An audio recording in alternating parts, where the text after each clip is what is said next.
ಅಮ್ಮ ಅವಳಿಗೆ ಅಂದರೆ ಕೇಳಬೇಕೆ ಮಹಾಪ್ರಭು. ಎಲ್ಲರೂ ಕ್ಷೇಮವಾಗಿ ಇರ್ತಾರೆ. ಮತ್ತೆ ಈ ರಾಜ ಆದ್ಮೇಲೆ ನಾವೆಲ್ಲವೂ ಕ್ಷೇಮವಾಗಿ ಮಂತ್ರಿಗಳೇ, ಈ ಸೇನಾಪತಿ ಅಗ್ರಿ ಒಳ್ಳೆ ಬುದ್ಧಿ ಕಟ್ಟಿಸ್ಕೊಂಡವನೇ. ನನಗೂ ಅದೇ ಅರ್ಥ ಆಗ್ತಿಲ್ಲ ಮಹಾಪ್ರಭು. ಸಮಸ್ಯೆ ಆಗಿದೆ.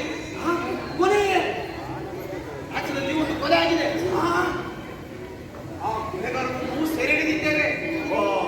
ಹಾಗಾದ್ರೆ ಕೈಲಿಷ್ಟು ನೋವನ್ನೇ ಸಿಕ್ಕಿದ್ದಾನೆ. ಹೌದು ಮಹಾಪ್ರಭು. ಸ್ವಲ್ಪವೂ ಕಷ್ಟವಾಗಲಿಲ್ಲ. ನಾವು ಇರಿದುಕೊಂಡ ವ್ಯಕ್ತಿಯ ಪಕ್ಕದಲ್ಲೇ ಮಂಕಾಗಿ ನಿಂತಿದ್ದ. ಈಗ ಹೋಗಿ ನಮ್ಮ ಕಡೆ ಕ್ಯಾಚ್ ಹಾಕಿದೆವು.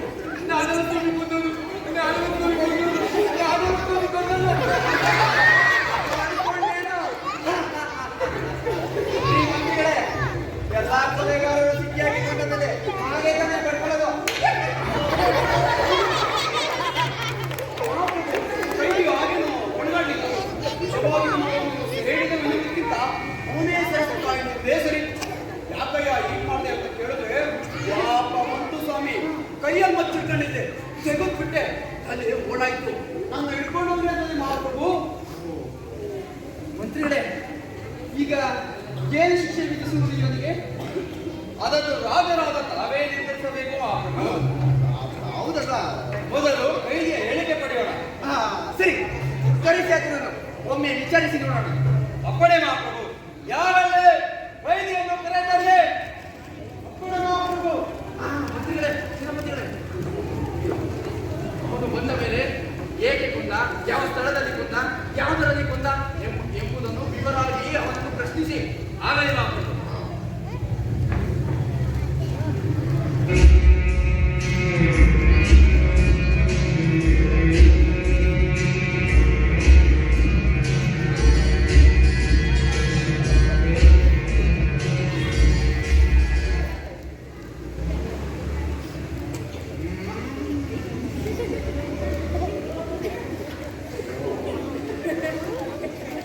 ನೀನೇ ಈ ಅವಾಂತರ ಮಾಡಿದವನು? ಹೌದು ಸ್ವಾಮಿ, ನನ್ನ ಹೆಸರು ಪ್ರಾಣ. ಕೇಳೋದಕ್ಕಷ್ಟೇ ಉತ್ತರ ಹೇಳ. ಜಾಸ್ತಿ ತಲಾಟೆ ಮತ್ತೆ ಬೇಡ. ಪ್ರಭುಗಳೇ ಅಮಿಟ್ಕೊಂಡು ಕೇಳ್ತಾ ಇರ್ಬೇಕಾದ್ರೆ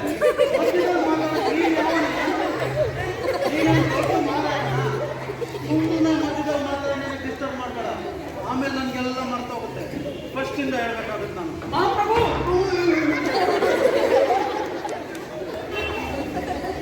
ಬರೇ ಬೇಡ. ಯಾಕಯ್ಯ ಇಂಥ ಪಾಪ ಕರೆ ಮಾಡಿದೆ? ಪಾಪ ಪುಣ್ಯ ಎಲ್ಲ ನನಗೆ ಏನು ತಿಳಿಸದೆ. ನನ್ನ ಫ್ರೆಂಡ್ ಗಿಲ್ಲಿ ಮಂಜನ್ಗೆ 50 ರೂಪಾಯಿ ಸಾಲ ಕೊಡ್ತಿದ್ದೆ. ಹೋದ ವರ್ಷ ದಿವಾದಲ್ಲಿ ಬಿಸ್ಕೆಟ್ ಆಡಕ್ಕೆ ಅಂತ ನಿನ್ನೆ ಸಿಗ್ತ. ಲೋ ಮಂಜ, ಹೋದ ವರ್ಷ 50 ರೂಪಾಯಿ ದುಡ್ಡು ಇಸ್ಕೊಂಡಿದ್ಯಲ್ಲ, ಎಲ್ಲೋ ಹೋಗಿ ಕೇಳಿದೆ. ನನಗೆ ಯಾವಾಗ ಕೊಟ್ಟಿದ್ದೆ? ನಾನು ಕೊಡಲ್ಲ ಅಂತೆಲ್ಲ ಬಾಯಿಗೆ ಬಂದಂಗೆ ಮಾತಾಡೋಕೆ ಶುರು ಮಾಡ್ದ. ಇನ್ನು ಅಕ್ಕಂತೆಲ್ಲ ಬೈಯಕ್ಕೆ ಶುರು ಮಾಡ್ದ. ನನಗೆ ಪಾಪ ಬಂತು ನೋಡಿ ಬದ್ದೆ. ಅದೇನೆಯ ಅಷ್ಟು ಪಾಪ ಬರೋಂತ ಮಾತು ಬೈದ ಅವನು? ನಾವು ದೊಡ್ಡವರು ಬುದ್ಧಿ, ಅದನ್ನೆಲ್ಲ ಕೇಳೋಕೆ ಆಸೆ ಮಾಡ್ಬಾರ್ದು. ಆವಯ್ಯ ಅಲ್ಲಿ ಹೇಳಿದ್ ನಾನು ಇಲ್ಲೇನಾದ್ರೂ ಹೇಳಿದ್ರೆ ನಿನ್ ಕಿವಿ ತೂತಾಗೋಗುತ್ತೆ. ಸುಮ್ಮನೆ ಮುಂದಿನ ಕತೆ ಕೇಳ್ಬೋದ್ಯ? ಅದೇನು ಬೇಡ ಮಗಳ. ನಿಮ್ಗೆ ಯಾಕೆ ಎಷ್ಟೊಂದು ಅರ್ಜೆಂಟು? ಪ್ರಭುಗಳ ಸಮಾಧಾನದಿಂದ ಕೇಳ್ತಿರುವಾಗ ನೀನೊಳ್ಳೆ ಹೇಳ್ತೀನಿ ಅಂತ ಮಾಡ್ತೀಯಲ್ಲ. ಸರಿ ಹೇಳಯ್ಯ, ಅದೇನು ಕತೆ? ಅದೇ ಸ್ವಾಮಿ, ಕೆಟ್ಟ ಬಾಯಿಗೆ ಬಂದಂಗೆ ಬೈಯಕ್ಕೆ ಶುರು ಮಾಡ್ದ. ನಾನು ಬಿದ್ದ ಸುಳ್ಳಿ ಅಂತ ನೆತ್ತಿಗೆರಿ ನನ್ನ ರಟ್ಟೆ ಹೀಗೆ ಉಕ್ತು ನೋಡಿ. ಹೇಗೆ ಹೇಗೆ ಹೇಗೆ? ನನ್ನ ಕಣ್ಣು ಇನ್ನು ಕೆಂಪಾಯ್ತು ನೋಡಿ. ಈಗ ಕೇಳುವ ಹಂಗೆ ಅಂತ ನೋಡ್ತಾನಲ್ಲಪ್ಪ, ಮುಂದುವರ್ಸುವ. ಅದೇ ಸ್ವಾಮಿ, ಮ್ಯಾಕೆ ಮರಿಗಳಿಗೆ ಸತ್ತರಕ್ಕೆ ಅಂತ ಮಚ್ಚು ರೆಡಿ ಮಾಡಿಟ್ಟಿದ್ದೆ. ಸರ್ರ ಅಂತ ಹೇಳ್ದು ಟಪ್ ಅಂತ ಹೊಡೆದೆ ನೋಡಿ. ಮುಂಡ ಒಂದ್ ಕಡೆ, ಮುಂಡ ಒಂದ್ ಕಡೆ. ಮುಂಡ ಹಿಂಗೆ ಹಿಂಗೆ ಆಗ್ತಾ ಇತ್ತು. ಹೆಂಗೆ ಹಿಂಗೆ ಹಿಂಗೆ ಹೆಂಗೆ ಹೆಂಗೆ? ಮುಂಡದಿಂದ ಹಿಂಗೆ ನೋಡ್ತಾ ಇದ್ದ ಗೊತ್ತಿ. ಪಾಪ ಸತ್ಯ ಹೋದ. ಅಲೇ ಈ ಪಾಪ ಅಂತಿದ್ರು ಸಾಯಿಸ್ಬೇಕಾದ್ರೆ ಎಲ್ಲೋಗಿದ್ದು ನಿನ್ ಬುದ್ಧಿ? ನಾವು ದೊಡ್ಡವರು ಬುದ್ಧಿ, ವೇದ ಶಾಸ್ತ್ರ ಎಲ್ಲ ಓದಿರೋರು. ನಮಗೆಲ್ಲ ಅನ್ಸುತ್ತೆ ಏನು ಪಾಪ ನಾನು ಬುದ್ಧಿ ಹೊಳ್ಳಿ ಮುಖ. ಖುಷಿಯಾದ್ರೂ ನಗ್ತೀನಿ, ದುಃಖ ಅಳ್ತೀನಿ. ಪಾಪ ಬಂದ್ರೆ ತೆಗೆದೇರು ಬಿಡ್ತೀನಿ. ಸರಿಯೇ ಕಾಳ, ನೀನು ಮಾಡಿದ ತಪ್ಪಿಗೆ ಎಂತ ಶಿಕ್ಷೆ ಕಾಯ್ದೆ ತಿಳಿದೀಯೋ ನಿನಗೆ? ಸರಿಯಾಗಿ ತಿಳಿದಿಲ್ಲ ಅವರು. ಇದೇ ಫಸ್ಟ್ ಟೈಮ್ ಅಲ್ವಾ ನಾನು ಕೊಲೆ ಮಾಡಿರೋದು. ಆದ್ರೂ ಒಬ್ಬ ಅಪರಾಧಿಗೆ ಪಾಸಿ, ಕರಿನೀರು, ಜೀವಾವಧಿ, ಆಮೇಲೆ ಕೂಟುಕಾರ ಪಡಿ ಏರೋಪ್ಲೇನ್ ಅಂತ ಏನೇನೆಲ್ಲ ಕೇಳಿದ್ದೀನಿ. ಹೋಗ್ತಾ ಹೋಗ್ತಾ ಗೊತ್ತಾಗಿದೆ ಬಿಡಿ. ಇಲ್ಲ ಕಣಯ್ಯ, ನಿನಗೆ ಸ್ವಲ್ಪ ಭಯ ಆಗಲ್ವಾ? ಅಲ್ಲ, ಮಾಡಿ ತಪ್ಪಿಗೆ ಸ್ವಲ್ಪ ಕ್ಷಮೆ ಕೇಳಬೇಕು ಅಂತ ಅನ್ಸಲ್ವೇ? ಆ ಕ್ಷಮಾಪಣೆ ಕೇಳಿದ್ರೆ ನಿನ್ನ ಶಿಕ್ಷೆ ಕಡಿಮೆ ಆಗ್ಬೋದು. ನಮ್ಮ ಉದ್ಯೋಗ ಧೈರ್ಯದಿಂದ ಗುಡಿ ಬುದ್ಧಿಲ್ಲ. ನಾನು ಕ್ಷಮೆ ಕೇಳ್ಬಿಟ್ರೆ ಆ ಸತ್ತೋದ ವ್ಯಕ್ತಿ ಬದುಕ್ಬಿಡ್ತಾನ? ಅವನಿಗೊಂದು ನ್ಯಾಯ ಬೇಡ. ನಾನು ಕೊಂದವನು ಅಂತಾದ್ಮೇಲೆ ನಿಮ್ಮ ಕಾನೂನಲ್ಲಿ ತಕ್ಕ ಶಿಕ್ಷೆ ಇಲ್ವ ನನಗೆ? ನಾನು ಹೇಳೋ ಮಾತೆಲ್ಲ ಕೇಳ್ಕೊಂಡು ಶಿಕ್ಷೆ ಕಡಿಮೆ ಮಾಡೋರು ತಾವೆಂತ ರಾಷ್ಟ್ರಪತಿ? ಇವನು ತೀರಾ ಉದ್ದಟ. ಮಾಡಿದ ತಪ್ಪಿಗೆ ಪ್ರಾಯಶ್ಚಿತ್ತವೂ ಇಲ್ಲ. ಇವನಿಗೆ ಮರಣದಂಡ ಶಿಕ್ಷೆಯನ್ನು ವಿಧಿಸುತ್ತಿದ್ದೇವೆ. ಸೇನಾಧಿಪತಿಗಳೇ, ಇದಕ್ಕೆ ಏರ್ಪಾಟು ಮಾಡಿ. ಮೊದಲು ಇವನನ್ನು ತೊಲಗಿಸಿ ಇಲ್ಲಿಂದ. ಅಪ್ಪಣೆ ಮಹಾಪ್ರಭು. ಸೂಪರ್, ಅದ್ಭುತ. ಇದು ಇದು ಆಕ್ಚುಲಿ ಚೆನ್ನಾಗಿರೋದು ಅಂದ್ರೆ ಇವಾಗ ನೋಡಿ ಸರಿಯಾಗಿ ನ್ಯಾಯ ಕೊಟ್ಟಿದೆ. ಕೊಂದವನಿಗೆ ಕೊಲೆ ತಪ್ಪೋದಿಲ್ಲ. ಆದ್ರೂ ಸ್ವಾಮಿ, ನಾನೇನೋ ಅವನ್ನ ಕೋಪದಿಂದ ಕೊಂದೆ. ನಿಮ್ ಸೇನಾಧಿಪತಿಯವರು ನನ್ನ ಅಷ್ಟೇ ಕೋಪದಿಂದ ಕೊಲ್ಬೇಕು. ಆವಾಗ ನೋಡಿ ಏಕೆ ಸರಿಯಾಗಿ ಬೀಳ್ತದೆ ತಲೆ ಮೇಲೆ.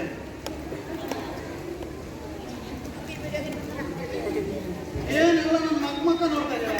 ನಿಮ್ಮ ಮಕ್ಕಳಲ್ಲಿ ಕೋತಿ ಕೇಳ್ತಾ ಇದ್ಯಾ? ನಾನು ಅದ್ನೇ ನಡೆದಿಲ್ಲ. ಈ ಮಂತ್ರಿಗಳೇ, ಪ್ರಭು, ಇವನ ಮೇಲೆ ಒಂದು ಕಣ್ಣು ಇಡಿ.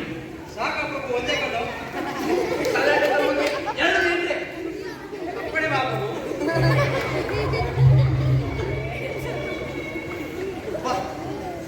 ಒಳ್ಳೆ ವಿಚಿತ್ರ ಕೈದಿ. ಸ್ವಲ್ಪ ಭಯನೇ ಇಲ್ಲ ಅಂತೀನಿ. ಒಳ್ಳೆ ಮೃಗ ಇದ್ದಂಗಿದ್ದಾನೆ. ಆದ್ರೂ ಇವನ ವರ್ತನೆ ಮಾತ್ರ ಆಶ್ಚರ್ಯ, ಆಶ್ಚರ್ಯ.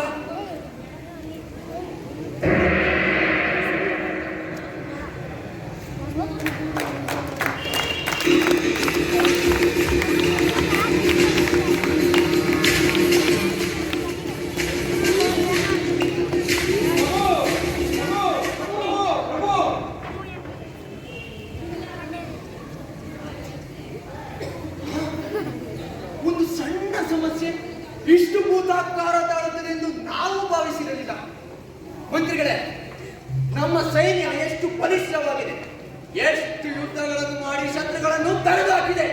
ಆದರೆ ಒಂದು ಯಕಸ್ಸಿ ಕೊಲೆಗಾರರನ್ನು ಶಿಕ್ಷೆಗಳಾಗುತ್ತವೆಂದರೆ ಏನು ಮಂತ್ರಿಗಳೇ?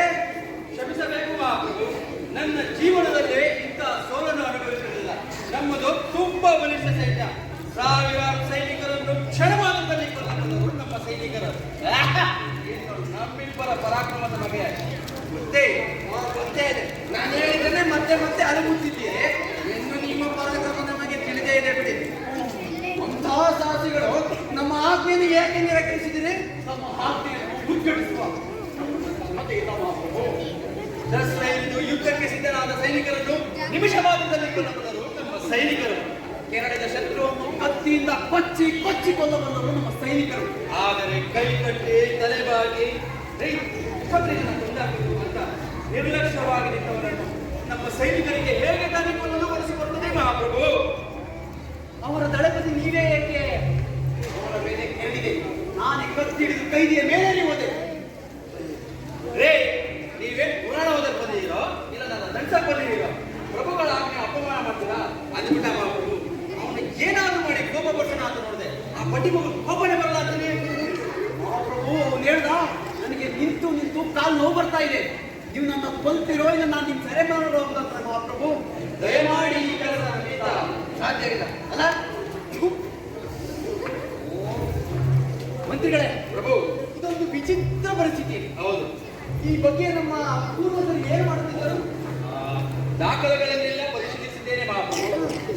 ಈ ಗಣರಾಜ್ಯದಲ್ಲಿ ಮರಣದಂಡನೆ ಜಾರಿಗೆ ಕೊಡುವ ಪ್ರಸಂಗ ಇದೇ ಮೊಟ್ಟ ಮೊದಲನೇದು.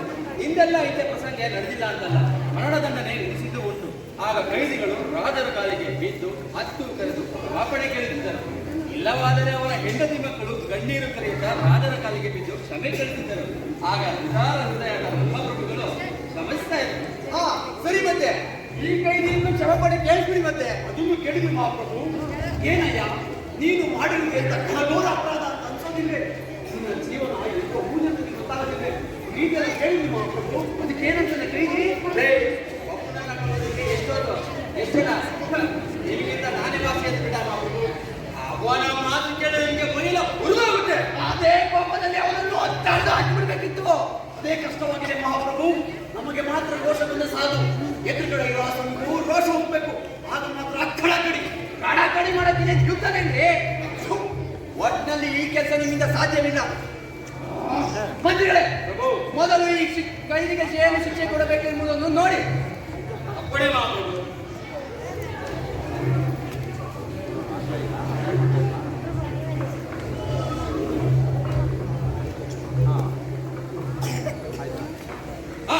ಒಂದು ಉಪಾಯ ಅಪ್ಪಣೆ ಆದರೆ ನೀನು ಬೇಗ ಹೇಳಿ. ಆದರೆ ಸ್ವಲ್ಪ ಖರ್ಚಿನ ವಿಷಯ.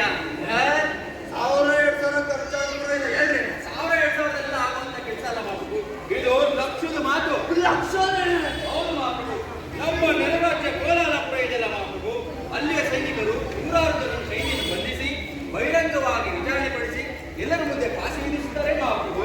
ಅದೇ ಅಷ್ಟು ಸುಖವಾಗಿ ವಿಧಿಸ್ಕೊಂತಾರೆ ಅವ್ರಿಗೆ. ಮಹಾಪ್ರಭು ಅದಕ್ಕಾಗಿ ಅವರು ಹೊಟ್ಟೆಯನ್ನು ತಯಾರಿಸುತ್ತಾರೆ. ಅದೇ ಒಮ್ಮೆ ನಾನು ಕ್ರಾಂತಿ ಉತ್ಸವಕ್ಕೆ ಹೋದ ಕಂಡಿದ್ದೇನೆ. ಈ ವ್ಯವಸ್ಥೆ ಅಪರಾಧಿಯನ್ನ ರಾಕ್ಷಸ ಪ್ರಕಟಿಸಲಿ ಅದು ವಿಫಲವಾಗಿರುತ್ತದೆ. ಸರಿ ಮಂತ್ರಿಗಳೇ, ಪ್ರಭು, ಇದರ ಬಗ್ಗೆ ನಿಮ್ಮ ಸಲಹೆ ಏನು? ಪ್ರಭುಗಳು ಆ ರಾಜ್ಯದ ಒಳಗೆ ಒಂದು ಪ್ರಾರ್ಥನಾ ಪತ್ರಿಕೆ ಕಳಿಸಿ ಆ ಯಂತ್ರವನ್ನೇನೋ ಬಾಡಿಗೆ ಪಡೆಯಬಹುದು. ಆದರೆ ಅದರ ಮೇಲೆ ತಗುಲುವ ಖರ್ಚು ವೆಚ್ಚ ಸಾಗಾಣಿಕೆ ಎಲ್ಲ ನಮ್ಮ ತಲೆ ಮೇಲೆ ಬೀಳುತ್ತದೆ ಮಹಾಪ್ರಭು. ಇದರ ಸ್ಪಷ್ಟ ಅಂದಾಜಿಗಾಗಿ ನಮ್ಮ ಕೋಶಾಧಿಕಾರಿಯನ್ನು ಕೇಳಬಹುದು. ಕೂಡಲೇ ಕರೆಸಿ ಆತನನ್ನು. ಅಪ್ಪಣೆ ಮಹಾಪ್ರಭು. ಯಾರಲ್ಲಿ ಕೋಶಾಧಿಕಾರಿ ಮುಂದೆ ಹೇಳಿ. ಅಪ್ಪಣೆ ಮಹಾಪ್ರಭು.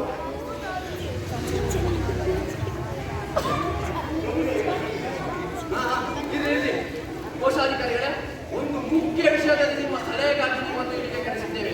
ಮಂತ್ರಿಗಳು ಕೇಳುವ ಪ್ರಶ್ನೆಗಳಿಗೆ ಸರಿಯಾಗಿ ಉತ್ತರಿಸಿ. ಅಧಿಕಾರಿಗಳೇ, ನಮ್ಮ ನೆಲರಾಜ್ಯ ಕೋಲಾಲಪುರದಿಂದ ಒಂದು ಗಿಲೋಟಿನ್ ಯಂತ್ರ ತರಿಸಬೇಕಾಗಿದೆ. ಅದರ ಮೇಲೆ ತಗುಲುವ ಖರ್ಚನ್ನು ತಿಳಿಸಿ.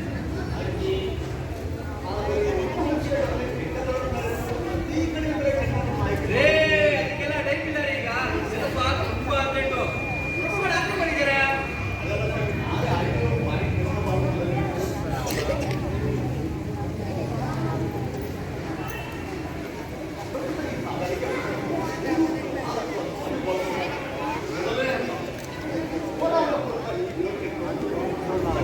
ವಾಯುಮಾರ್ಗವಾಗಿ 15,99,930 ಇನ್ನು ಭೂಮಾರ್ಗದ ಸರಿಸುಮಾರು 15,99,930. ಇನ್ನು ಜಲಮಾರ್ಗದ ಮುಖೇಂದ್ರ ಸರಿಸುಮಾರು 15,00,000. ಇನ್ನು ನಮ್ಮ ನಾಡಿನಿಂದ ಈ ವಿವಾದಗಳನ್ನು ಯಾರು ಕೇಳ್ತಾರೋ ಒಟ್ಟು ಅಲ್ಲಿ ಎಷ್ಟಾಗಬಹುದು ಅಂತ ಅಂದಾಜನ್ನು ತಗೊಂಡ್ರಿ. ಕೇಳಿದಷ್ಟಕ್ಕೆ ಉತ್ತರ ಹೇಳಬೇಕಾ? ಪ್ರಭು, ಇವರು ಹೇಳುವ ಲೆಕ್ಕದ ಅಂದಾಜಿನ ಪ್ರಕಾರ ಸರಿಸುಮಾರು 15,00,000 ರೂಪಾಯಿ ಖರ್ಚಾಗಬಹುದು. 17 ಲಕ್ಷನೇ? ಹೌದೇನ್ರಿ ಕೋಶಾಧಿಕಾರಿಗಳೇ? ಯುದ್ಧ ಟೋಟಲ್ ಮಾಡಿದ್ರು ಅದರ್ವೈಸ್ ಒಂದೇ ಲೆಕ್ಕ ಬರ್ತದೆ. 14,990 ಪೈಸೆ. 17 ಲಕ್ಷ ಅನ್ಬಾರ್ದಿದ್ರಿ. 50 ಪೈಸೆ ಎಲ್ಲವಾದ್ರೆ ಆಡಳಿತಗಳು.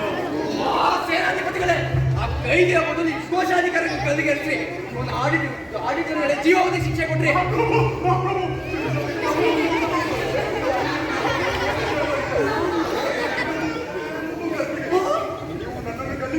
ಅಯ್ಯೋ ಬೇಡ ಮಹಾಪ್ರಭು, ಬೇಡ ಮಹಾಪ್ರಭು, ಬೇಡ. ಒಳ್ಳೆ ವಿಚಿತ್ರ ಸ್ವಾಮಿ. ಇವನ ಮಾತು ಕೇಳಿ ನನಗೆ ತುಂಬಾ ಆಯಾಸವಾಗುತ್ತಿದೆ. ಯಾರಲ್ಲಿ 2 ನಿಂಬೆಹಣ್ಣು ಹಿಚಕಿ ಅದರ ಮೇಲೆ ಸ್ವಲ್ಪ ಉಪ್ಪನ್ನು ಹಾಕಿ ಶರಬತ್ತನ್ನು ತನ್ನಿ.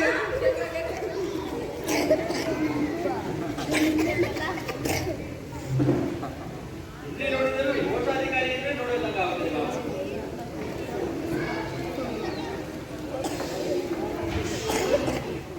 ರೀ ಮಂತ್ರಿಗಳೇ, ಒಬ್ಬ ಕೈದಿಯನ್ನು ಕೊಲ್ಲಲು 17 ಲಕ್ಷ ರೂಪಾಯಿ ಖರ್ಚಾದ್ರೆ ಹೇಗೆ ನಾವು ಮುಂದೆ ರಾಜ್ಯ ನಡೆಸೋದು? ಹೌದು ಮಹಾಪ್ರಭು. ಹೀಗೆ ಆದರೆ ಬಹಳ ಕಷ್ಟಕರವಾಗುತ್ತದೆ. ಇದಕ್ಕೆ ಬೇರೆ ಏನಾದರೂ ಉಪಾಯ ಕೊಡಿಸಬೇಕು. ಹಾ, ಇವನಿಗೆ ಮರಣದಂಡನೆ ಶಿಕ್ಷೆ ಬದಲು ಜೀವಾವಧಿ ಶಿಕ್ಷೆ ಇತ್ಯಾದಿ ಆಗಬಹುದು ಬಾಬು. ಹಾಗೆ ಮಾಡಬೇಕಾದರೆ ಆಗ ಕ್ಷಮಾಪಣೆ ಕೇಳಿಕೊಳ್ಳಬೇಕು. ಆದರೆ ಅದಕ್ಕೆ ಸಿದ್ಧರಾಗಿಲ್ಲ. ಪ್ರಭುಗಳು ತಮ್ಮ ಆಜ್ಞೆಯನ್ನು ತಾವೇ ಕಾರಣವಿಲ್ಲದೆ ಬದಲಾಯಿಸುವುದು. ಹಾ, ಒಂದು ಕೆಲಸ ಮಾಡಬಹುದು ಬಾಬು. ಅಪ್ಪಣೆ ಆದರೆ ಏನೇನು ಬೇಗ ಹೇಳಿ. ಮುಂದಿನ ಗುರುವಾರ ತಮ್ಮ ಜನ್ಮದಿನ ಶುಭ ಸಂದರ್ಭ. ಅಂದು ಆತನನ್ನು ಕರೆಸುವುದು, ಕ್ಷಮಾಪಣೆ ಕೇಳುತ್ತಾನೋ ನೋಡುವುದು. ಇಲ್ಲವಾದರೆ ಜನ್ಮದಿನ ಶುಭ ಸಂದರ್ಭದಲ್ಲಿ ಪ್ರಭುಗಳು ತಾವೇ ಬಲೆ ಬಲೆ ಮೆಚ್ಚಿದ ನಿಮ್ಮ ಚಾತುರ್ಯಕ್ಕೆ. ನಿಜವಾಗಿ ಇದು ಒಳ್ಳೆಯ ಉಪಾಯ. ಮುಂದಿನ ಗುರುವಾರ ಕರೆಸಿ ಆತನನ್ನು ನಮ್ಮ ಸಭೆಗೆ ನಾವೇ ಒಮ್ಮೆ ವಿಚಾರಿಸಿ ನೋಡುತ್ತೇವೆ. ಅಪ್ಪಣೆ ಬಾಬು. ತಾವು ಇದು ತುಂಬಾ ಧರಿಸುತ್ತೇವೆ. ನಾವು ವಿಶ್ರಾಂತಿಯಲ್ಲಿರಬೇಕು. ಹೀಗೆ ಹೀಗೆ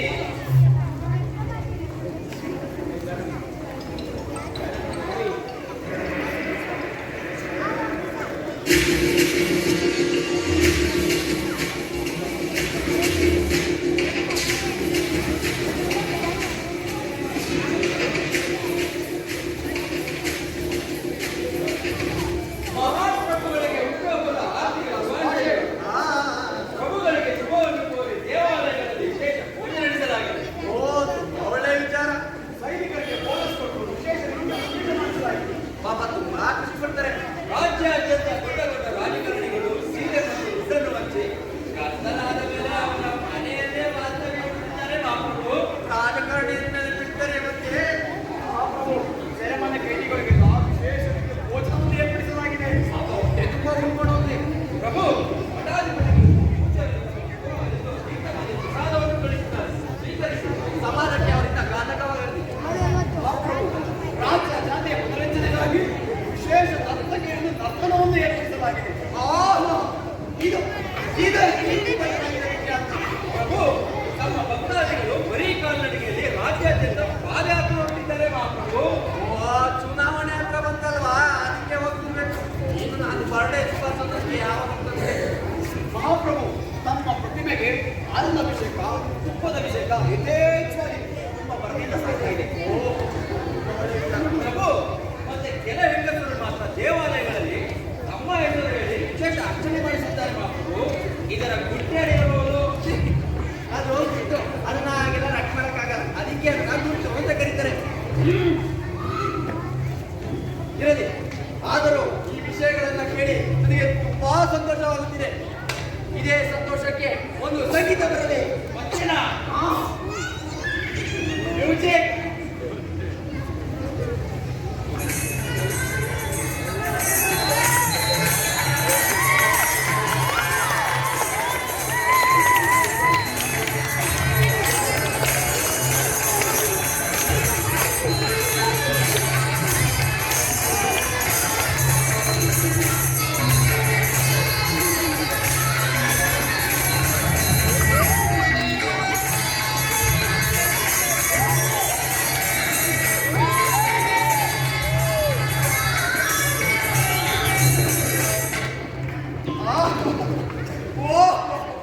ಮಂತ್ರಿಗಳೇ, ನನಗೆ ಬಹಳ ಸಂತೋಷವಾಗುತ್ತಿದೆ, ಬಹಳ ಸಂತೋಷವಾಗುತ್ತಿದೆ.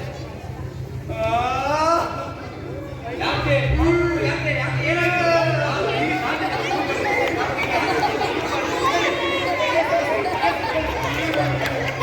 ಮಂತ್ರಿಗಳೇ, ಆದರೂ ನನಗೆ ಅವನದೇ ಚಿಂತೆ. ಯಾರದು? ಅದೇ ಆ ಸೈನಿಕ ಪ್ರಾಣ. ಮಂತ್ರಿಗಳೇ, ಕರೆಸಿ ಅವನನ್ನು ಅವನಿಗೆ ನೀಡಬೇಕಾದ ಶಿಕ್ಷೆ ಬಗ್ಗೆ ಇವತ್ತು ತೀರ್ಮಾನ ಮಾಡಿ ಹೇಳಿದೆವು. ಅಪ್ಪಣೆ ಮಹಾಪ್ರಭು. ಯಾರಲ್ಲಿ ಕೈಗೆ ಕಾಳೆಯನ್ನು ಕರೆದನ್ನೇ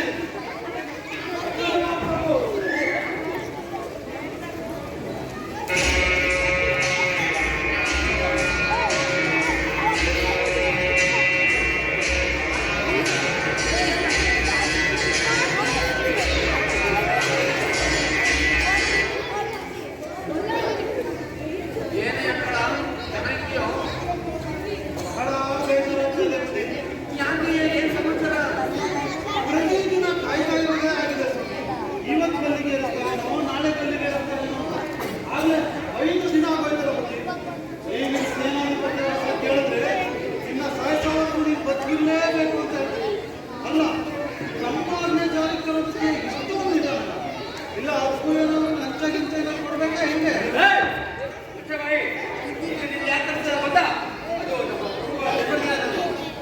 ಈ ಕಮಾನಿಗೆ ಸೇನಾಧಿಕಾರಿಗಳು ಜೈಲಿಗಾಗಿ ತಿಳಿಸಿ ಕಾಯಿಸಿ ಕರ್ನಾಟಕವೇನೋ ಅಂದ್ಕೊಂಡೆ ಇಲ್ಲಿ ಕರ್ಕೊಂಡು ಹೊರಗಡೆ ನೋಡಿದ್ರೆ ಪ್ರಭುಗಳ ಜನ್ಮದ ನಾಮ ಓಹೋ ಹಂಗಾಗಿತ್ತು ಪ್ರಭುಗಳ ಜನ್ಮದ ಏನ್ ಗೊತ್ತಿತ್ತು ನನಗೆ ಹೇಳಿದ್ರೆ ಒಂದು ಜೊತೆ ಬಟ್ಟೆ ನಾನು ಕೊಡಿಸ್ಬೋದಾಗಿತ್ತು ಎಲ್ಲಿದ್ರಿ ವಿಶ್ ಯು ಹ್ಯಾಪಿ ಬರ್ತ್ಡೇ ಅಂತಲ್ಲೇ ಬಂದದ್ದು ಮಾಡೋಣ 65 ಓಹೋ ಈ ಶುಭ ಸಂದರ್ಭದಲ್ಲಿ ಹಂಗೆ ಇಲ್ಲ ಕುಮಾರಣ್ಣ ಕುಮಾರಣ್ಣ ಹ್ಯಾಪಿ ಬರ್ತ್ಡೇ ಕುಮಾರಣ್ಣ ಕುಮಾರಣ್ಣ ಆಹಾ ಕುಮಾರಣ್ಣ ಕುಮಾರಣ್ಣ ಕುಮಾರಣ್ಣ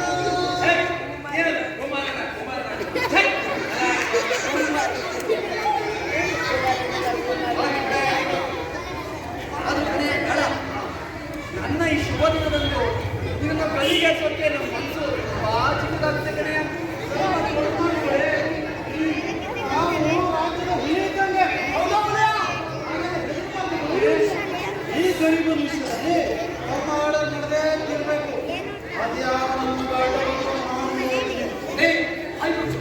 ಪ್ರಭುಗಳಿಗೆ ನಾಳೆ ಸರಿದ ಬರ್ತೀಯ ಕಾಳ ಜೀವ ಅಂತ ಎಲ್ಲರೂ ಆಸೆ ಇಲ್ಲದಯ್ಯ. ನೀನು ಮಾಡಿದ ತಪ್ಪಿಗೆ ಪಶ್ಚಾತ್ತಾಪ ಸೂಚಿಸಿ ಪ್ರಭುಗಳ ಘಟನೆಗಳು ಪ್ರಭುಗಳದು ತುಂಬಾ ದೊಡ್ಡದು ಮನಸ್ಸು ಇದು ಶಿಕ್ಷೆ ಕಡಿಮೆ ಮಾಡ್ತಾರೆ. ಹಂಗೆಲ್ಲ ಉಂಟಂದ್ರೆ ಪ್ರಭುಗಳು ರಾಜ್ಯ ಭೂಪ ಹೊರ ಅದೆಲ್ಲ ಮನಸ್ಸು ಸೊಳ್ಳ ಬಿಟ್ಟರೆ ಒಂದ್ಸಲ ಆದ್ರೆ ಮುಗಿತು ಕಡ್ಡಿಯ ತುಂಡಿದಂತೆ ಅಲ್ಲ ನಾನು ಕ್ಷಮೆ ಕೇಳ್ಬಿಟ್ರೆ ಆ ತತ್ವದಲ್ಲಿ ಕರ್ಕೊಂಡಲ್ಲ ಅವನಿಗೆ ನ್ಯಾಯ ಬರುವಂತೆ ನನಗೆ ಮರಣದಂಡನೆ ಇರಲಿ ಬೇರೆ ಒಂದು ಬಸ್ ಮಾಡಿಬಿಡಿಯ ತುಂಬ ಬೋರ್ ಆಗ್ತದೆ ಟೈಮ್ ಪಾಸ್ ಮಾಡೋಕ್ಕಾಗ್ತಾ ಇಲ್ಲ ಇಲ್ಲಿ ಅದು ಹಾಗಲ್ಲ ಕೇಳಿ ಅಂತಾಳ. ನೋಡು ನೀನು ಸತ್ತೋದ್ರೆ ನಿನ್ನ ಹೆಂಡತಿ ಮಕ್ಕಳ ಗತಿ ಏನು? ನನಗೆ ಮಕ್ಕಳಾದ್ರೂ ಇಲ್ಲ ಇನ್ನ ಅಪ್ಪ ಅಮ್ಮನ ಸತ್ತೋದು ಇನ್ನ ತಾಕಿತ್ತು ಇಲ್ಲ ಬಿಡಿ ನನ್ನ ಹತ್ರ ಅದ್ಯಾಕಯ್ಯ ಬಿಟ್ಬಿಟ್ಟವನಪ್ಪ ಅಪ್ಪ. ನಾನು ಬಿಡ್ಲಿಲ್ಲ ಬುದ್ಧಿ ಇದೇ ಓಡೋಯ್ತು ಏನು ಮಾಡೋದು?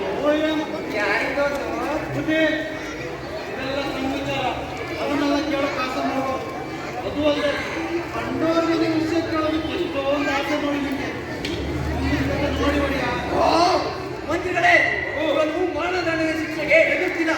ಇವನ ಜೀವನ ಬೆಲೆ ಇವನಿಗೆ ತಿಳಿದಿಲ್ಲ, ಅಜ್ಞಾನಿ. ಅದಕ್ಕಾಗಿ ಇವನಿಗೆ ಮರಣದಂಡ ಶಿಕ್ಷೆಯನ್ನು ರದ್ದು ಮಾಡುತ್ತಿದ್ದೇನೆ. ಆದರೂ ಮಾಡಿದ ತಪ್ಪಿಗೆ ಪಾಪಕ್ಕೆ ಪ್ರಾಯಶ್ಚಿತ್ತವಿಲ್ಲ. ಹಾಗಾಗಿ ಇವನು ಇನ್ನೂ ಬಾಳಬೇಕಾದ ವಯಸ್ಸು ಆಯಸ್ಸು ಎಲ್ಲವನ್ನೂ ಗಮನದಲ್ಲಿ ಇಟ್ಟುಕೊಂಡು ಇವನಿಗೆ ಜೀವಾವಧಿ ಶಿಕ್ಷೆಯನ್ನು ವಿಧಿಸುತ್ತಿದ್ದೇವೆ. ಸೇನಾಧಿಪತಿಗಳೇ, ಅದಕ್ಕೆ ಏರ್ಪಾಟು ಮಾಡಿ. ಅಪ್ಪಣೆ ಮಹಾಪ್ರಭು. ಮಂತ್ರಿಗಳೇ, ನನ್ನ ಈ ಶುಭ ದಿನದಂದು ದೇಶ ವಿದೇಶಗಳಿಂದ ಗಣ್ಯಾತಿಗಣ್ಯರೆಲ್ಲ ಆಗಮಿಸುತ್ತಿದ್ದಾರೆ. ಆದ್ದರಿಂದ ಅವರಿಗೆ ವಿಶೇಷ ಪಾಠವನ್ನು ಆಯೋಜಿಸುತ್ತೇನೆ. ಬೇಗ ಈ ಕಾರ್ಯಕ್ರಮವನ್ನು ಮುಗಿಸ್ಕೊಂಡು ಬಂದ್ಬಿಡ್ರಿ, ನೀವು ಜಾಯ್ನ್ ಮಾಡಿ. ಅಪ್ಪಣೆ ಮಾಡ್ಬೋದು. ನಿಮ್ಗೂ ಬೇರೆ ಆಯೋಜನೆ ಬನ್ರಿ. ಇನ್ನೇನು ಆಯೋಜನೆ ಶಬಾಷ್, ನಡಿ. ನಿನ್ನ ಅದೃಷ್ಟ ಇತ್ತು. ಎಂತ ಅದೃಷ್ಟಲ್ಲಿ ನನಗೇನು ಬೇಕಾಗಿತ್ತು ಈಗಿಲ್ಲ ಪಾಪ ಪ್ರಭುಗಳು ಇಷ್ಟೊಂದು ರಿಕ್ವೆಸ್ಟ್ ಮಾಡ್ಕೊಂಡು ಆಗ ಒಪ್ಕೊಂಡು ಸೇನಾಧಿಪತಿಗಳು ಬೆಳಗ್ಗೆ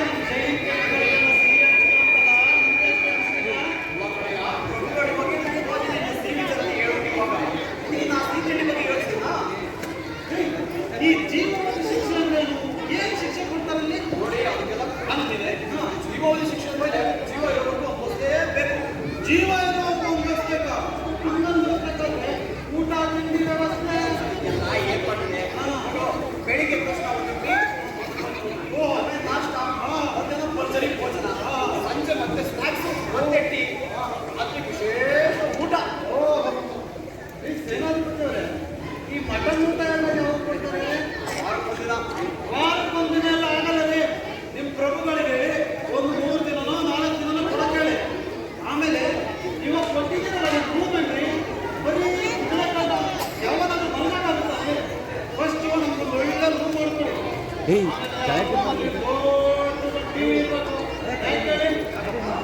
ಹೊರಗಡೆ ಎಲ್ಲ ಏನೋ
ಮಂತ್ರಿಗಳೇ, ಪ್ರಭು, ಹಾಗಾದ್ರೆ ಸಮಸ್ಯೆ ದುರ್ಬಾವಿಗಳಾಯಿಸಿದೆ ಅಂತ.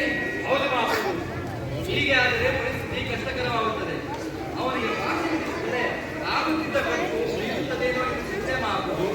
ಮಹಾಪ್ರಭು, ಅವನೇ ಇವಾಗ ಸಹಾಯ ಕಾಣ್ತಾ ಇಲ್ಲ. ಕಳೆದ 6 ತಿಂಗಳಲ್ಲಿ 45 ಕೆಜಿ ಜಾಸ್ತಿ ಆಗಿದ್ದಾನೆ ಮಹಾಪ್ರಭು. 6 ತಿಂಗಳಿಗೆ ಕೈಗೆ ರೋಮಾಚಾರಕ್ಕೆ ಮತ್ತು ರಾಷ್ಟ್ರದವರೆಗೆ ಬರೋಬ್ಬರಿ 9 ಲಕ್ಷ ತವರಿಗೆ ಮಾತ್ರ 9 ಲಕ್ಷನೇ. ಅದರಲ್ಲಿ ಅವರಿಗೆ ಇವನು ಎಲ್ಲರಂತೆ ಸಾಧಾರಣ ನಿಭಾಯಿಸಿದೆ ಸೆನ್ಸೋಡನೆ ಬೇಕಿದ್ರೆ ಮಾತ್ರ ಸೆನ್ಸೋಡೇನೋ ರೀ, ನಾನೇ ಗೋಪಾಲನ್ ಪುಡಿನಲ್ಲಿ ಅಲಿಸ್ತೀನಲ್ರಿ. ಅದರ ಖರ್ಚೆ ಬರೋಬ್ಬರಿ 15,000 ಡೋಸ್ ಬೆಲೆಗೆ ಮಾತ್ರ ದೌಸೋಪೆ ನಾನೇ ಉಳ್ಕೊಂಡು ಬಟ್ಟೆ ತಗೊಂಡು ಒಯ್ಯಿದ್ದೀನಲ್ರಿ. ಅದರ ಖರ್ಚೆ ಬರೋಬ್ಬರಿ 25,000 25,000ನೇ. ಮಾತ್ರ ಇವರು ಬರೋಬ್ಬರಿಗೆ ಜಾತಿಗೆ ಕೊಟ್ಟಿರುತ್ತಾನೆ. ರೀ, ನಾನೇ ಲಂಡನ್ ಟ್ರಿಪ್ ಹೋಗ್ತೀನಲ್ರಿ. ನಿಮಗೂ ಅದೇ ಅದರ ಖರ್ಚೆ ಬರೋಬ್ಬರಿ 35,000ನೇ. ಅಯ್ಯೋ ಮಂತ್ರಿಗಳೇ, ಇವಾಗ ಖರ್ಚು ದಿನೇ ದಿನೇ ಹೀಗೆ ಏರುತ್ತಾ ಹೋದರೆ ನಾವು ರಾಜ್ಯ ಹೆಂಗ್ರಿ ನಡೆಸೋದು? ಹೌದು ಮಹಾಪ್ರಭು, ಬಹಳ ಕಷ್ಟಕರವಾಗುತ್ತದೆ.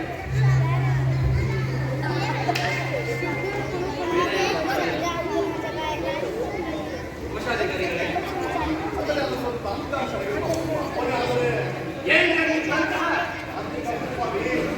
ತಂತ್ರ ತಾಂತ್ರಿಕರ ಹೊಗಳ್ರೆ. ಮೊದಲ ಖರೀದಿಗೆ ಪಾತ್ರೆ ಎದುರಿಸಲಾಗಿದೆ. ಅದನ್ನು ಪ್ರೋತ್ಸಾಹ ಮಾಡಲು ಪಾಲಿಸುವ ನಿಯಮಗಳನ್ನು ಕರಾರುವಕ್ಕಾಗಿ ಪರಿಪಾಲನೆ ಕ್ಷಮಾಪಣೆ ಅರ್ಜಿ ವಿಚಾರವನ್ನು ಇತ್ಯಾದಿ ದಾಖಲೆಗಳಿಲ್ಲ. ಪ್ರಭುಗಳ ಸ್ವಂತ ಇರಾದೆಯಿಂದ ಜೀವನ ಶಿಕ್ಷೆಗೆ ಸ್ಪಷ್ಟ. ಈ ಹಿಂದೆ 1 ಲಕ್ಷ ರೂಪಾಯಿ ವೆಚ್ಚವನ್ನು ಮಾಡಬಹುದು. ಈಗ ಬದಲಾದ ಆಸೆಯಿಂದ 50,000 ರೂಪಾಯಿ ವೆಚ್ಚ ಈಗ ಹೋಗಿದೆ. ಅಂದರೆ ಅಧಿಕ ವೆಚ್ಚ 50,000 ರೂಪಾಯಿಗಳನ್ನು ಸಂಸಾರ ಮಾಡಿ ಅದಕ್ಕೆ ಕಾರಣವನ್ನು ಮುಸ್ಲಿಮರ ವಿಶೇಷವಾಗಿ ಅಭಿಪ್ರಾಯಪಟ್ಟಿದ್ದಾರೆ.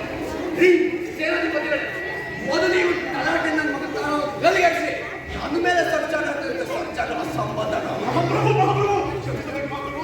ಕೇವಲ ಆಕಾಶದಲ್ಲಿ ಮಾತ್ರ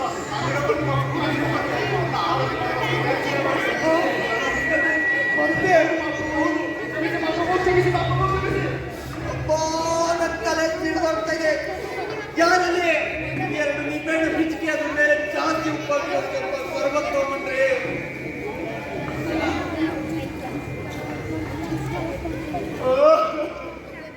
ರೀ ಮಂತ್ರಿಗಳೇ, ಈ ಕೋಶಾಧಿಕಾರಿಗಳ ಕಾಟದಿಂದ ನನಗೆ ಯಾರನ್ನು ನೋಡಿದ್ರು ಅವರದೇ ಕಾಣ್ತಾರೆ.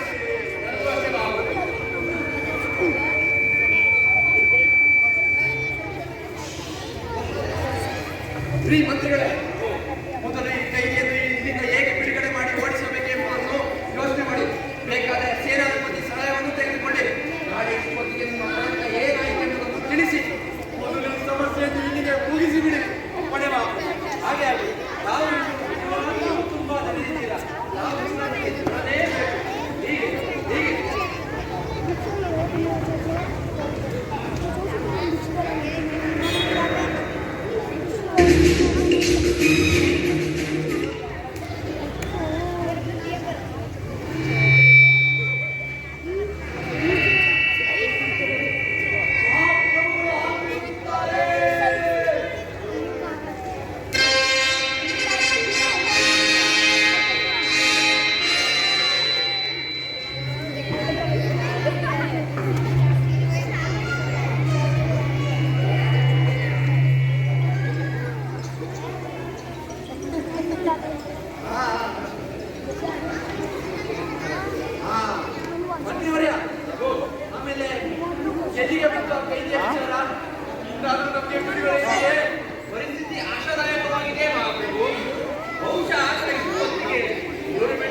ಜೀವವದ ಶಿಕ್ಷೆಯನ್ನೆಲ್ಲ ತಿಳಿಸಿ ಹೇಳಿದೆ. ಪ್ರಭುಗಳು ಭಾರತವು ಹೋಗಿ ಕೇಳಿಕೋ ಬಿಡುಗಡೆ ಮಾಡಬಹುದು ಎಂದು ಆದರೂ ಏನಂತಾನೆ ಹೇಳಿ ಎಲ್ಲ ಅನುಕೂಲಕರವಾಗಿದೆ. ನೀವು ಕೊಡುವ ಶಿಕ್ಷೆಗಳಿಂದ ಹಾಗೆ ಕಾಳೆಯ ಚೆನ್ನಾಗಿದ್ದಾನೆ ಎಂದು ಪ್ರಭುಗಳಿಗೆ ತಿಳಿಸಿ ಅಂತ ಆಮೇಲೆ ಪ್ರಭು ತಾವಾಗಿ ಪಡೆಯುತ್ತೆ ಈಗಲೇ ಹಾಗೆ ಆದರೂ ಏನಾಯಿತು ಪ್ರಭು ಓಡಾಡುವ ಪಾರೆ ಕೈ ತೂಗಿದಂತೆ ಎಲೆಯ ಸಹಾಯ ಪ್ರಭುಗಳು ಗೋಳ ಮಾಡುವುದಂತೆ ಕೆಳಗೆ ಬಿದ್ದವನಿಗೆ ಪ್ರಭು ಬೇಗನೆ ಇವತ್ತು 1 ಗಂಟೆ ಆಯಿತು ಎಂದೇ ಅಷ್ಟು ಬಯಸಿಲ್ಲ ಪಹಾಡಿಗಳಿಗೆ ಕಳಿಸಿದ್ದೇನೆ. ಅವನು ಬಂದಿಕನಿಗೆ ಬೀಗವೇ ಹಾಕಿಲ್ಲ. ಅವನು ಬಂದಿಕನಿಗೆ ಬಾಗಿ ನಿಮಗೆ ಸ್ವಲ್ಪ ಸಡಿಲಪಡಿಸಿದ್ದೇನೆ. ಬಹುಶಃ ಇಷ್ಟೊತ್ತಾಗಿ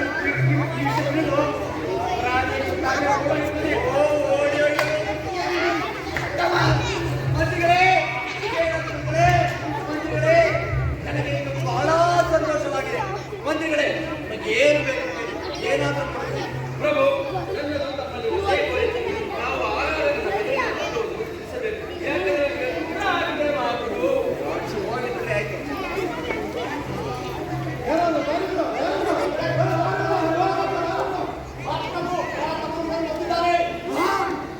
ಕಾಣನೆ ಮಂತ್ರಿಗಳೇ ಸೇನಾಧಿಪತಿಗಳೇ ಕೊಂಡ್ರಿ ಈಗ ತಾನೇ ನಾನೇನೋ ಬಹರೆ ರಜಾ ಕೊಟ್ಟೆ, ಊಟ ಕಳಿಸಿಲ್ಲ, ಬಾದು ಸ್ವಲ್ಪ ಸಡಿಲ ಬಿಟ್ಟೆ, ಇದರಿಂದ ಏನು ಕೊಟ್ಟೆ ಅಂತೆಲ್ಲ ಹೇಳಿದ್ರೆ ಮತ್ತೆ ತಪ್ಪಿಸ್ಕೊಂಡು ಬಂದ ಅವನಿಗೆ ಪ್ರಭು ಅಮ್ಮನವೇ ಬರ್ರಿ ವಿಚಾರಿಸೋಣ. ಏನು ವಿಚಾರಿಸ್ತೀರ ನೀವು ಮಂತ್ರಿಗಳೇ? ಏನಿದು? ಪ್ರಭು ನನಗೂ ಅದೇ ತಿಳಿತಾ ಇಲ್ಲ ಮಹಾಪ್ರಭು. ಕರೆಸಿ ವಿಚಾರಣೆ ಮಾಡೋಣ. ಸರಿ ಕರೆಸಿ ಅಂತ ನಾನು ಅಪ್ಪಣೆ ಮಹಾಪ್ರಭು. ಯಾರೋ ವೈದ್ಯ ಕಾಳೆಯನ್ನು ಕರೆತಂದೆ.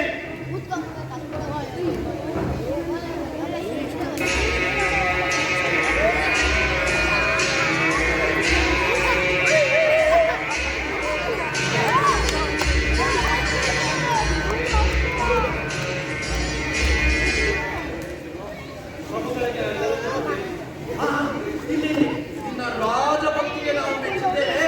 ಆದ್ರಿಂದ ಅದನ್ನು ಈಗ ಬಿಡುಗಡೆ ಮಾಡ್ತಿದ್ದೀವಿ. ಹೋಗಿ ಬನ್ನಿ. ಏನು ಇದು? ಹೋಗು ಎಲ್ಲಿ ಹೋಗಿ ನಾನು ಅಪರಾಧ ಕಾಳೆಯ, ನನಗೆ ಜೀವಾವಧಿ ಶಿಕ್ಷೆ ಆಗಿದೆ. ಹೋಗು ಎಲ್ಲಿ ಹೋಗಿ ಅದೇ ಬೇಡ ಸೆರೆಮನೆಯಿಂದ ತಪ್ಪಿಸ್ಕೊಂಡು ಬಂದೆ ಹೇಗೆ? ಕ್ಷಮಿಸಬೇಕು ಬುದ್ಧಿ. ಅಂತ ಪಾಪ ಕಾರ್ಯ ನಾನು ಮಾಡಿಲ್ಲ. ಅಲ್ಲ, ನನಗೆ ನಿಯಂತ್ರಣ ಸ್ವಾಮಿ. ಆಗ ಅಲ್ಲಿಂದ ಇಲ್ಲಿ ತಪ್ಪಿಸ್ಕೊಂಡು ನೋಡ್ಬರಕ್ಕೆ ಆ ನಿಮ್ಮ ಪಾರವನ್ನೆಲ್ಲ ಮುಟ್ಟಾಳ ನಿನ್ನೆ ರಾತ್ರಿ ಬೀಗನ ಸರಿಯಾಗಿ ಹಂಗೆ ಓಡೋಗಿದೆ. ನಾನೇ ಅವನ್ನ ಕರೆದು ಲೋ ಮುಟ್ಟಾಳ ಬೀಗ ಸರಿಯಾಗಿ ಹಾಕೊಂಡು ಹೋಗು ಅಂತ ಹೇಳಿದ್ದೀನಿ. ಅಂತವನು ನಾನು ತಪ್ಪಿಸ್ಕೊಂಡು ಹೋಗ್ತೀನ. ಬೆಳಿಗ್ಗೆಯಿಂದ ನೋಡ್ತಾ ಇದ್ದೀನಿ, ಬೆಳಿಗ್ಗೆ ನಾಷ್ಟನೂ ಇಲ್ಲ, ಮಧ್ಯಾಹ್ನ ಊಟನೂ ಇಲ್ಲ. ರಾತ್ರಿ ಪ್ರಭುಗಳ ದಯೆಯಿಂದ ಒಳ್ಳೆ ಮಟನ್ ಊಟ ಕೊಟ್ಟಿದ್ರು. ಚೆನ್ನಾಗಿ ತಿಂದ್ಬಿಟ್ಟು ಬಡತ್ತ ನಿದ್ದೆ ಮಾಡಿದ್ದೆ. ಬೆಳಿಗ್ಗೆ ಸ್ವಲ್ಪ ಲೇಟ್ ಆಗೋಯ್ತು. ಎದ್ದು ಹಾಗೇ ಹೊರಗೆ ನೋಡ್ತೀನಿ ಬುದ್ಧಿ. ಸೂರ್ಯ ನೆತ್ತಿ ಮೇಲೆ ಹುಟ್ಟಿದಾನೆ. ನನಗೆ ಅದು ತುಂಬಾ ಗಾಬರಿ ಆಗೋಗ್ತದೆ. ಇದಕ್ಕೆ ಬಂದೆ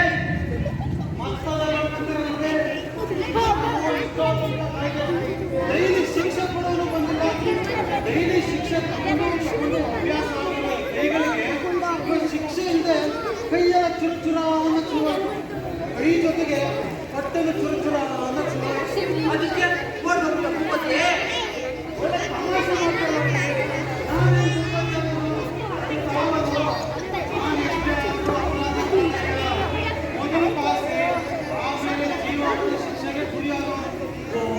ಸರಿ ಮತ್ತೆ ಏನು ನಮ್ಮನ್ನ ಬಿಡುಗಡೆ ಮಾಡಿ ಓದ್ಬಿಡಿ ಅಂತ ಕ್ಷಮಾಪಣೆ ಕೇಳಲು ಬಂದ್ರು. ಹಂಗೆ ನಾವು ನೋಡಿದ್ರೆ ನಾವು ಉರಿಯೋದು ಇಷ್ಟನ ನನ್ನ ಕೊಂದವನಿಗೆ ಒಂದು ಬೆಲೆ ಬೇಡ. ಬೆಳಿಗ್ಗೆಯಿಂದ ನೋಡ್ತಾ ಇದ್ದೀನಿ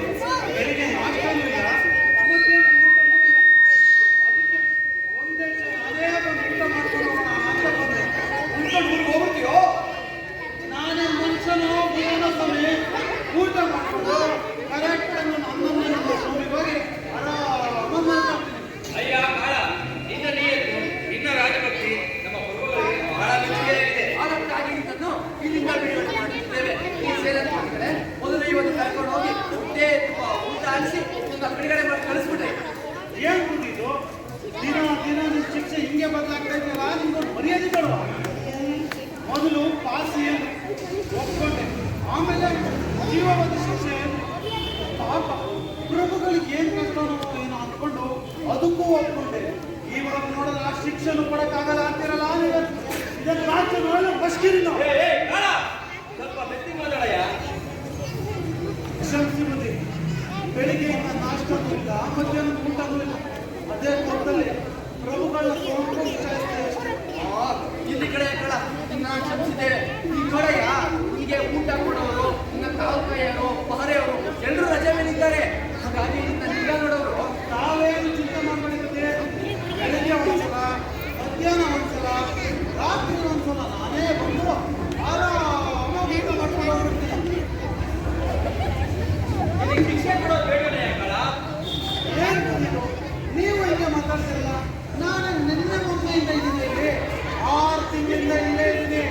ನನಗೆ ಎಲ್ಲ ಶಿಕ್ಷಣ ಅಭ್ಯಾಸ ಆಗಿದೆ. ಬೇಕಾದ್ರೆ ಹೇಳ ಇವಾಗ ನಿಮಗೆ ಹೇಳಿ ಬಿಡೋಣ. ನೋಡಿ, ಬೆಳಿಗ್ಗೆ ನಾಷ್ಟ ಆಗಿದ ತಕ್ಷಣ ಬಾವಿಯಿಂದ ನೀರು ಸೇದಿ ಹೊಟ್ಟಿಯಿಂದ ಹಂಗೆ ತುಳಿಯೋದು, ಗಟ್ಟಿಗೆ ಎಣ್ಣೆ ಹೊಡೆಯೋದು. ಅದೂ ಇಲ್ಲ ಅಂದ್ರೆ ಸ್ಟೋರಿಗೆ ರಾಗಿ ಬೀಸೋದು. ರಾಗಿನೂ ಇಲ್ಲ ಅಂದ್ರೆ ಬಂದು ದೊಡ್ಡ ಬೀಸ್ತಾ ಕೂತ್ಕೊಳ್ಳೋದು. ಇಷ್ಟೇ ಅಲ್ವಾ? ಇದನ್ನೆಲ್ಲ ನನಗೆ ನಾನೇ ಮಾಡ್ಕೊಳ್ತೀನಿ. ಅದೆಲ್ಲ ಆಗೋದಿಲ್ಲ. ನೋಡೇ ಇವಾಗ ಇನ್ನ ಕ್ಷಮಿಸಲೇಬೇಕು ಅಂತ ನಾನು ತೀರ್ಮಾನ ಮಾಡಿಬಿಟ್ಟಿದ್ದೀನಿ.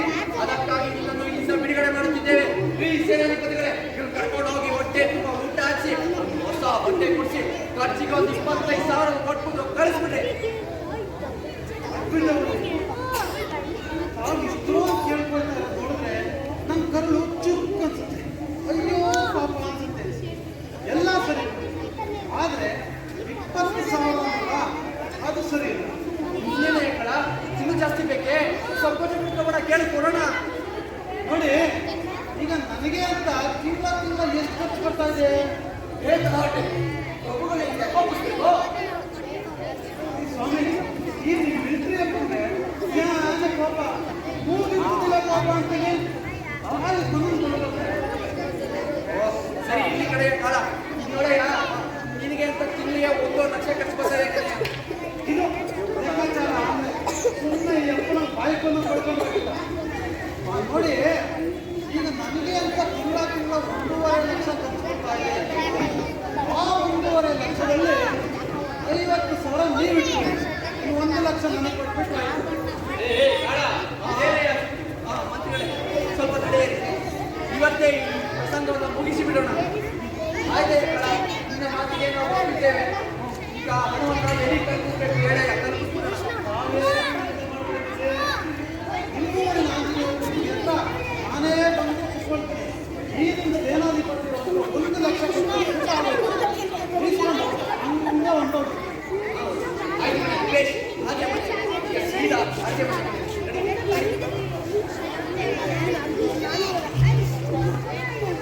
ಪ್ರಭು, ನಾನು ಹೋದ್ಮೇಲೆ ನೀವು ಒಬ್ಬ ಪಾಳೆಯನ್ನ ಕೊಂದಿದ್ದು, ಆಮೇಲೆ ನಾಷ್ಟ ಎಲ್ಲ ಕೊಂದಿದ್ದು, ಈಗ ನಾನು ಚಿರು 50ರಲ್ಲಿ 25,000 ಕೊಟ್ಟಿದ್ರೆ ಜಾಸ್ತಿ ಹೋಗ್ಬಿಡಪ್ಪ.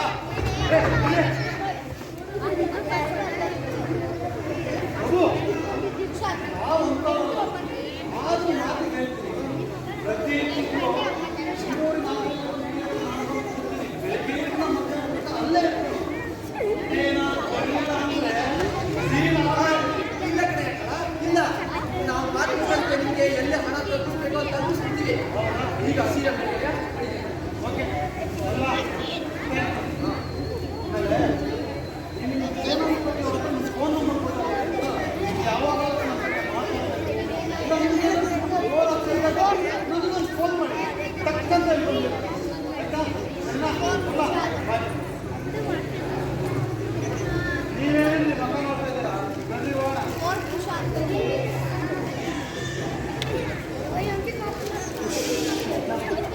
ಒಬ್ಬ ಮಂತ್ರಿಗಳೇ, ಇಷ್ಟಕ್ಕೆ ವ್ಯವಹಾರ ಮುಗಿದೋಯ್ತಲ್ಲ. ಹೌದು ಮಾವು. ಈಡೆ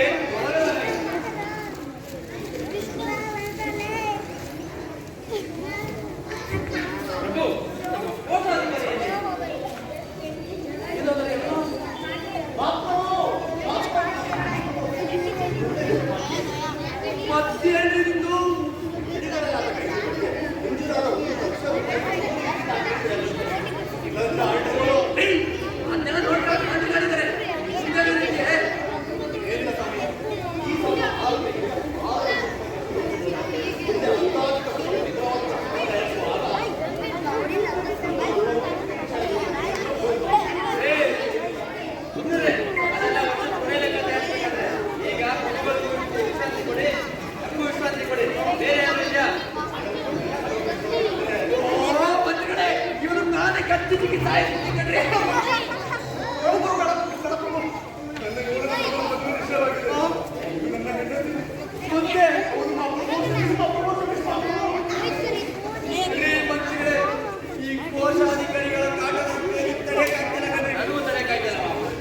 ಅದಕ್ಕೆ ಈ ಕೋಶಾಧಿಕಾರಿಗಳನ್ನ ಕೇಂದ್ರಕ್ಕೆ ಈಗಲೇ ವಜಾ ಮಾಡಿ ಮಾಡದೆ ಆಮೇಲೆ ನನ್ನ ಮನಃಶಾಂತಿಗಾಗಿ ನಾನು ಲೈಲ್ಯಾಂಡಿಗೆ ಪ್ರವಾಸವಾಗಿ ಬರ್ತೇನೆ. ಪ್ರಭು ಅದು ನಾನು ಮಾಡಬೇಕಿದ್ದೇನೆ. ಈಗ ನನ್ಗೊಂದು ನೀವೇನು ರಾಜ್ಯವನ್ನು ಮಾಡ್ಕೊಳ್ಳಿ, ನಾನು ಲೈಲ್ಯಾಂಡ್ ಪ್ರವಾಸಕ್ಕೆ ಹೋಗ್ತೇನೆ. ಪ್ರಭು ಏನ್ ಮಾತಾಡ್ತಾ ಇದ್ದೀರಾ? ಪ್ರಭು ಪ್ರಭು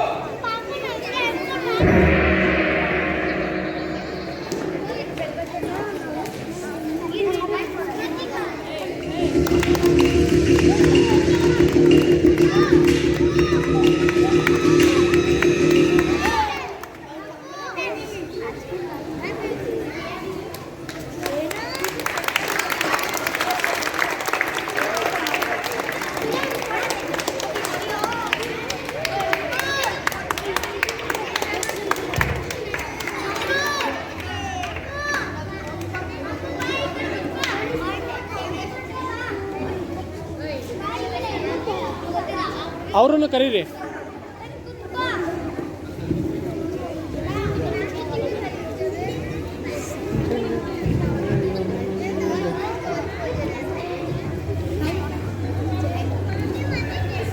ಎಂಟು ಕಾಲು.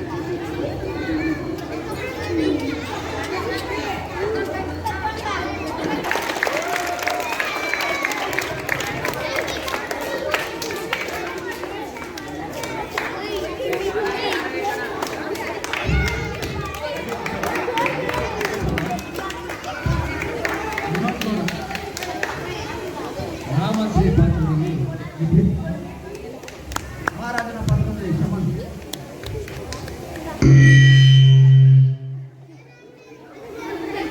ಸೇನಾಧಿಪತಿ ಪಾತ್ರದಲ್ಲಿ ಮನು.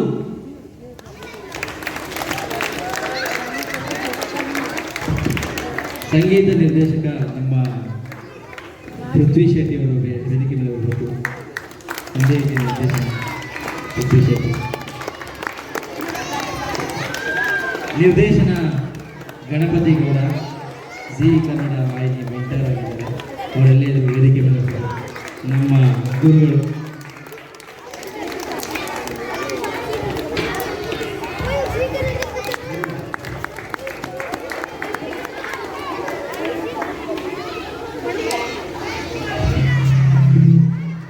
ಇಂದಿಗೆ ನಾಟಕೋತ್ಸವ ಮುಕ್ತಾಯವಾಯಿತು. ನಮ್ಮ ನಾಟ್ಯ ಸರಸ್ವತಿ ಶಾಂತಲಾ